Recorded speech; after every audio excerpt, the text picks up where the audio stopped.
Welcome to another video, guys. I'm Kris05 and I'm a Hearthstone streamer, coach, and YouTuber. And in this video, I'm gonna do my best to give you 5 decks that are not gonna be getting nerfed and should be even stronger after the patch hits today. So if you're serious about Hearthstone and enjoy the content, drop a like and subscribe to the channel, and don't forget you can hire for some Hearthstone coaching, and you can be sure I'll do my best to help you hit easy legend. Now, let's check out the decks. You are not prepared! Starting off with Asteroid Shaman, a lot of people are actually wondering why a deck like this did not get nerfed, and I can see how this deck is definitely not very fun to be losing against too. It can curve out pretty well, sometimes not so much, but the experience is always gonna be pretty mediocre for the losing side. And honestly, I'm not even sure why this deck didn't get nerfed. Not so much why this deck in particular, but why did the Ethereal Oracle did not get nerfed, because it is an obvious pain point. It is an obvious card that should have been toned down. Like, if this ain't a 4-drop, I don't know what is, guys. Literally, just bump it to a 2-4, make it a 4 health, and call it a day. Really don't get why the devs are not taking this obvious action, but this is the world we live in. So, yeah, Asteroid Shaman has been a pretty strong deck for quite a while now. A lot of people already have been abusing it, a lot of people already hate it. And all around the deck right now is not that horrible according to the stats. I mean, it's not a super big outlier is what I'm trying to say. It has a bunch of 60% variants. The one I'm showing you right now is this one, 58.5, because it has 1400 games. So the deck is definitely proven, it's decently popular, and has decent win rate, which I do believe is going to be even higher once the other higher win rate decks get nerfed. So yeah, if you're into this playstyle, Asteroid Shaman definitely might be the deck for you.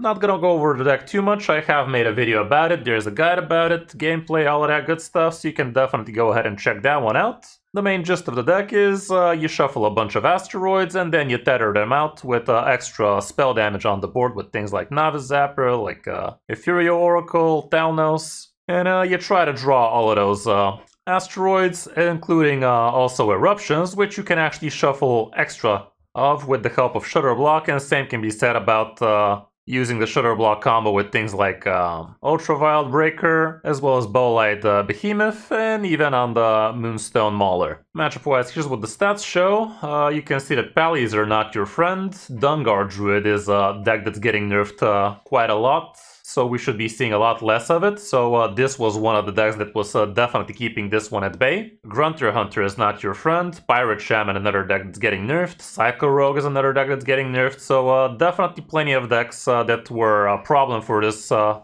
of playstyle are going to be toned down, so this one should be shining. Mulligan-wise, here's what people have been holding on to. Going first, you're trying to curve out with the good stuff. And if you are curving out, even Behemoth could be a good keep. As for on the coin, again, much of the same. But here Behemoth is even higher, and even things like Shutter Block could be a consideration, especially if you have a good curve for it. For other good Shaman decks that are not really getting nerfed, I'd say Big Shaman is another one you could be considering picking up. Even though it is running the Sigil, I don't believe this card really made what the deck is. So you can either just remove it or keep on playing as is, and you're still gonna have a pretty decent time with it. The main concern about Big Shaman, however, is you're not gonna be facing as much Swarm Shamans and Pirate Aggro Shamans, so those were a couple of matchups you were really happy about, so probably not as amazing, but it's still an option. On the number 2 spot, we have Aggro Demon Hunter, which also got untouched by these nerfs. You're not running any of the nerfed cards in this one. And the whole point of the deck is you just go face. Like, you have tons of damage, you don't care about the board as much. Like, the only turns you care about the board is in the first 3 or 4 turns. So you can actually stick some good chip damage with Sock Puppet, with the Battle Fiend. Maybe the Parch Desperado can take a hit or two, but honestly, you don't really care about the board. It's all about the big burn damage. And you have plenty of it. We are running Kayn in this one, so you can ignore some taunts, so you can actually go face. You have Going Down Swinging as one of your few removals, combined with Hot Coals. Those are basically all of the removals you have, for a wide board at least. You have interesting things like Pocket Sand in here, which is basically free extra damage. It can also, if you quick draw it, be a potential problem for the opponent. We also have a couple of Headhunts that can go face. The Crewmate you get out of it is really not that big a deal, you don't care about it too much. And we're also running a Rana in here with Acupuncture that can be extremely powerful, especially if the board is empty. And don't forget, if you're against a Grifted deck and they give you the healing potion, you can actually abuse a Rana that way and heal for 12 and deal 6 damage to a random enemy. That is actually something people forget to play around. And also, Ethereal Oracle gives you the spell damage, which does proc twice on the Hot Coal, so that can be extremely powerful AoE for you as long as you have damaged yourself. Again, I do have a video about this deck, so you can go and check out that one if you want to go into detail. As for the matchups, you can see Death Knights are not going to be great for you. Hand Buff and Taurus Pally ain't great either. Space Rogue apparently. Pirate Shaman was on the negative, so that gets nerfed, so that's kind of cool. But also Warriors are not going to be your friend, even though you're not seeing too many of those. Matchup-wise, going first, you are going to want your good 1-drop minions, so you can actually chip some damage, because later on they become absolutely useless. Spirit of the Team is a pretty nice keep, especially if you already have a Sock Puppet. Quick Pick can be pretty nice, Sparse Desperado can be decent, but the rest of the cards I wouldn't really hold on to too much. And as for On the Coin, again, much of the same stuff, you still want the good minions, and even through Felon Flame could be a consideration here, because putting down a turn 1 1-drop and giving it +1 in Rush makes it a 2-4, and it can also clear what the opponent played, so that can be pretty powerful. For other good Demon Hunter decks that are not getting touched, honestly, they all are getting touched, so that's about it for the Demon Hunter class, I do believe. Shopper Demon Hunter is nothing to talk about. Pirate is getting touched twice. So yeah, your only resort would be Aggro Demon Hunter. On the number 3 spot, we also have Grunter Hunter as a deck that's not getting touched by these nerfs. And this is a deck that a lot of people know how to play around, but honestly, this particular variant also has ways to play around things like that. In the form of Food Fight, which summons a 0-4 entry for the opponent. And that way you basically ensure there's going to be an extra target for you to slap into, even though you are going to need quite a lot of mana for actually to make this thing work. Other than that, the deck looks pretty standard, aside from having a single Hollow Hound in here, which honestly I am okay with, and you're also only having a single Warsong Grunt, which also kind of makes some sense. You don't really want 2 of these so they don't split the attacks between each other. And we also have a single Star Power in here so you can deal with some early game aggression until you can set up your stuff. And yeah, you can again check out my guide about this deck if you wanna know exactly how to make it work. But the main gist of the deck is you try to stabilize in the early turns while buffing your big Warsong Grunt preferably, and you get to buff it with things like Couple Muscle, with Bird Watching, with Reserved Spot, which also discounts the minion if it's the only one in your hand. Char is also pretty amazing. And we also have Ranger Gillian here, which is a horrible card to have in your hand when you want to be buffing a single minion, but it does enable you to run all of the warrior cards, so that is definitely important, because things like Reserve Spot, Char, Punch cards are all very important for this type of deck, so you are running this necessary evil. Matchup-wise, here's what we're seeing. Aggro Demon Hunter is going to be a problem, so if those indeed rise in power, you're not going to be very happy. The Zarimi Priest is a deck that also got nerfed with the Ziliax at least, and the rest looks pretty favorable as is, so you shouldn't be having a problem climbing. Mulligan-wise, here's what it looks like. Going first, you are going to be happy having Niall in your hand, so you can actually play her on turn 3. Tracking is fine, so you can find your important stuff. Bird Watching is fine, so you can find the Grunter. Straight up Grunter can also be a keep. In that case, you're probably not going to hold on to Bird Watching. Sneaky Snakes is something you can do in the early turns. Reserved Spot can be a consideration if you already have a Warsong Grunt, I guess. Not really sure. The Titan Force Trap is pretty nice for you to control the board early. Always Bigger Germonger is something you might want to hold on to because you don't really have a great way to tether it out, but with all the tracking action, you should be able to find it when you need it. Depending on the matchup, Explosive Trap might also be a consideration, and if you have a Warsong Grunt, you might also consider holding onto the Couple Muscle. As for On the Coin, again, much of the same stuff, so mulligan accordingly. For other good counter decks, most of the other things are getting nerfed, like Secret Hunter is getting Ziliax nerfed, even though this particular variant is not getting it nerfed. Discover Hunter, they are running Ziliax, and they are having a great time with it, actually. But we also saw this Control-y Discover Hunter on Worlds, so the deck can work without the Ziliax as well. And the Starship Discover Hunter is also not getting anything nerfed with, so you can definitely abuse that one too. On the number 4 spot, Tourist Pally is a deck that is not going to get affected by these nerfs as well.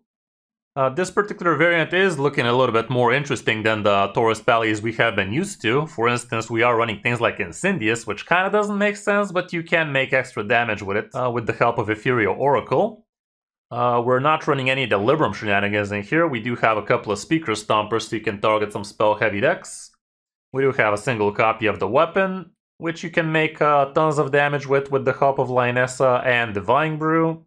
We have a single greedy partner in here so you can get yourself a coin, a single gold banner so you can get the card draw juices flowing, a single prismatic beam if you're facing too many white decks, and we're still running things like Robocollar so you can fish out a lot of things out of your deck. Mixologists are also pretty nice to control the board for you, and these are things you could be repeating with the help of Sunsnapper or Lionessa, but just don't get baited into thinking you can use the free damage one and feel good about it, because it's going to be choosing randomly for you. So yeah, the main gist of this deck is you try to curve into your mid-game, and usually with great success, you have a pretty good hand size. You can drop Living Horizons pretty early, and around turn 7, turn 8, you drop some Snapper Lionessa, you use a bunch of coins. Divine Brew is a holy spell, so that makes your Holy Glow stick down to 1 mana. And you can start blasting like that, maybe with a weapon equipped already, so you can spit on a few brews on it that way. And don't forget, this thing recasting through Lionessa also gives you the extra copies of the lesser brews like that, so you can get a lot of extra damage that way. Matchup-wise, we can see Dungar Druid was a problem, so that would be a lot less popular nowadays. Pirate Shaman was also a problem, so that's also going to be a bit more bearable for you. But Rainbow Death Knight is still going to be somewhat of a problem, so there's that too. For the mulligan, here's what people have been holding on to. You want to be curving out nice and good with a Salesman, with a Hi-Ho, Gold Banner, Gorgonzormu, Greedy Partners, find the weapon straight up, the Robocollar, and usually that's about it. Depending on the matchup, I'd say Mixologist might also make the cut. As for on the coin, again, much of the same stuff. But here Living Horizon becomes a lot more keepable because you're going to have 2 extra cards in your hand, so it's going to be a lot easier to drop this guy around turn 3, turn 4, that kind of stuff. Lionessa might also be a consideration here, because again, you are going to have an extra coin and extra card, so it's going to be a bit easier for you to curve into it. For other Pally decks, we could have also included things like Can Buff Pally, honestly, because that's also not getting touched. Same with Libram Pally. There's even Hand Buff Mining Pally back on the menu, apparently. So there's plenty of different Pally lists you might be choosing from, all with decent success for you. And lastly, just a brief mention, Elemental Mage is still as strong as ever. This variant is actually kinda interesting because it's no longer running the Lamplighters, but instead is having a couple of Azurite Giants, and that does make a decent amount of sense. And yeah, there's really nothing else remarkable about this deck. You're still curving out with 6 good 1-drop Elementals. You have your Aqua Archivist, which is honestly one of the MVPs of the deck, sharing that spot with the Flame Revenant. Shell Spider helps with the card draw. Spontaneous Combustion is a nice spell for you to get extra spell damage on with the help of Saroon. The Blazing Accretion is an absolute monster of a card, basically 3 mana draw free with a good body on the board and keeping the elemental chain going. And this thing also discards things like Plague, so you have those in the deck. That's a great way for you to try and remove them. Single copy of a Molten Rune, so you can do a lot of damage with Saroon twice that way. Overflow Surger helps you zerg the board and also is an excellent thing to play after Saroon. You got a ton of card draw with this one, great AoE with the Solar Flare, a lot of damage, especially on turn 3 with the help of Aqua Archivist. Saroon on curve is also insane, especially with an Aqua Archivist. And lastly, Azurite Giant, which can be dropped down very cheap for you.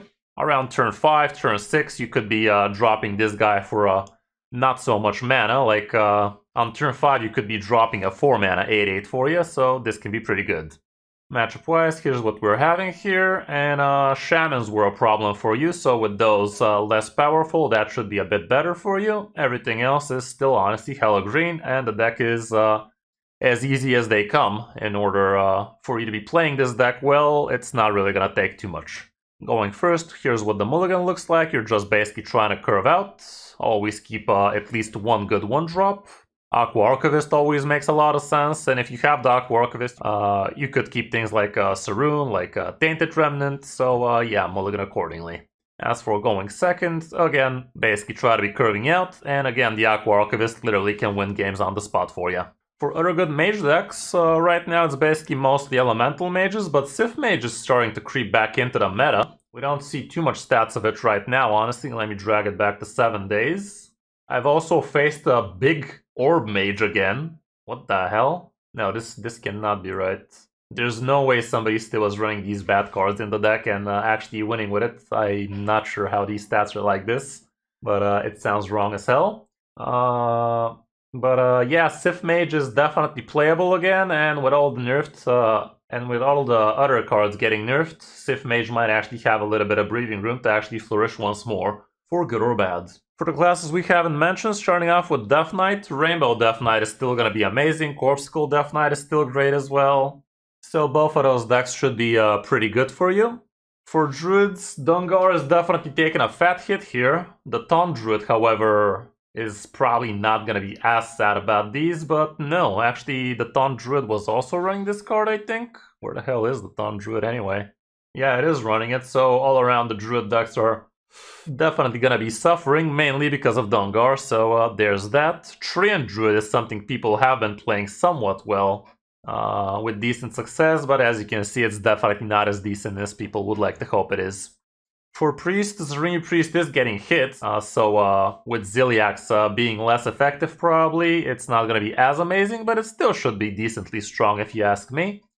Fishing Priest is still gonna be as strong as ever, it did not get anything nerfed for it. And I think that's about it for the Priest class. The others are not as amazing. I guess Highlander Priest is up there. Somewhat okay win rate, very big sample size, so it's above 50, but not by much. For Rogue, I'm afraid Psycho Rogue is still gonna be as strong as ever, because honestly, more than half the games against Psycho Rogue end because the opponent just slapped 4 8/8s as soon as turn 5, and not just because they did a bunch of Sonya shenanigans. Yeah, with Sonya getting nerfed, it's probably gonna make it harder for them to recover if you actually handle the Giants, but I still believe it's gonna be a monster of a deck in Top Legend, so I'm not very happy how this one's panning out. Mech Rogue is still gonna be strong, nothing really got touched for it there. Spellburst Rogue also did not get touched really. And Weapon Rogue is also gonna continue being a menace, but things like Space Rogue are gonna suffer a bit from the Sonya nerf for sure. For Warlock, Hand Wheel Warlock, Death Rattle Armor Warlock, Freeze Death Rattle Warlock, those are all decks that are gonna be still pretty decent. These Pain Warlocks are still gonna be decently good as well, even though they're not as amazing nowadays. And that's about it for the Warlock class, even though, yeah, they do have plenty of options to choose from, and honestly, these Armor Wheel Warlocks that we have been seeing lately might be a problem soon, but until the next wave of nerfs, we'll have to wait and see how that one pans out. And lastly, we have Warrior. Apparently, Dummy Warrior is still gonna be fine. Control Warrior is still gonna be up there. The new Infinity Warrior is still gonna be pretty strong and annoying. Odin Warrior is still gonna be as good as it is right now, probably a bit better with the nerfs happening, but not by much. So yeah, you do have some options for Warrior, even though it's definitely not the strongest class right now for most ranks at least. That's gonna be it for this video, guys. Hope this helps figure out what you want to be playing after the new nerfs go live today. And yeah, if you found the video helpful, drop a like, subscribe to the channel, and don't forget you can have some Hearthstone coaching, and I'll do my best to help you hit Easy Legend. Thanks for watching, I'm Kris05, and I'll see you in my next video, or stream.